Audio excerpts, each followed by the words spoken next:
Colonel Gaddafi has been associated with some of the most notorious terrorist atrocities of the pre-9/11 era. He gained global recognition when he led a bloodless military coup in Libya to topple King Idris in 1969. Idris had ruled the former Italian colony since independence was gained in 1951. Gaddafi soon began pursuing the aim of uniting Arab countries. He instigated, for example, the Federation of Arab Republics with Syria and Egypt in April 1971. It was a short-lived endeavour to merge the three countries as a united Arab state. But it was during the 1980s that Gaddafi's relationship with the West deteriorated amid accusations of Libyan state sponsorship for terror attacks.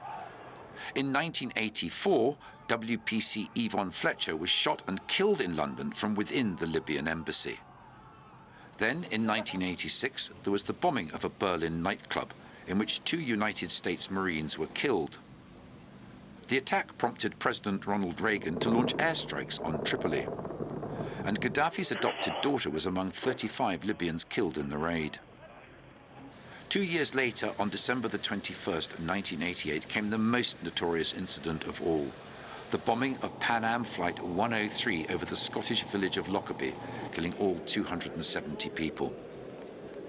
Former South African President Nelson Mandela played a key role in persuading Gaddafi to surrender 2 Libyan nationals suspected of involvement in the bombing. One was acquitted, but Abdul Basit al-Megrahi was found guilty of mass murder and given a 27-year sentence.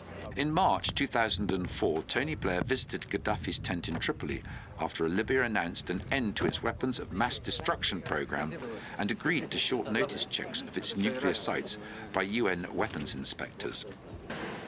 Gaddafi made further attempts at rehabilitating his image in the West, sending son Mutassim on an official trip to the United States State Department and going himself to visit Libya's former colonial ruler, Italy. In August 2009, the Lockerbie bomber, Abdul Basit al-Megrahi, was controversially released from his Scottish jail on health grounds, returning to Libya with Gaddafi's eldest son, Saif al-Islam.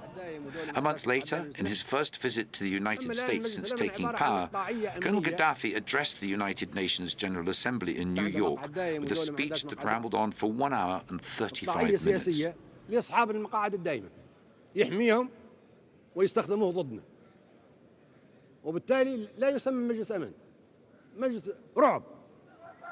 The toppling of autocratic rulers in Tunisia and Egypt in early 2011 prompted a popular revolt against Gaddafi as the Arab Spring gained momentum.